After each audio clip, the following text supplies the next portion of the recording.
Hi, welcome back to my channel. In today's video, we are going to be making antioxidant tea with lots of health benefits.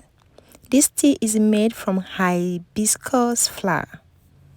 First, you want to wash your dry hibiscus flower, and I'll be transferring this into my pot.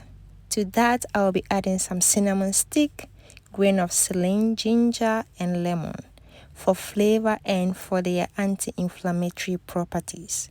You can switch any of the ingredients, add more or add less. You can also switch cloves in place of the grain of Selim.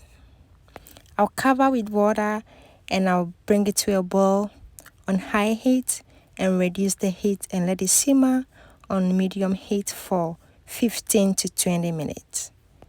And after 15 to 20 minutes, I'll be straining this, and after straining, I'll be adding a little bit of water to mash my flowers. You can add a little bit of water to use your clean hands to mash the flowers. They still have some amount of tea or the inky color from the hibiscus flower, so you mash to get or to extract more of the tea. Here are some health benefits of a hibiscus flower or a plant. This hibiscus tea is rich in antioxidants such as beta-carotene and vitamin C.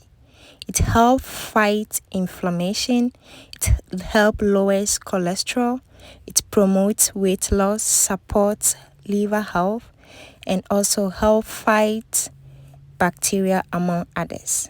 You can serve this tea cold or warm depending on how you like it. Hibiscus tea also helps give relief from sore throat and common cold, or just have a cup of tea when you are feeling under the weather.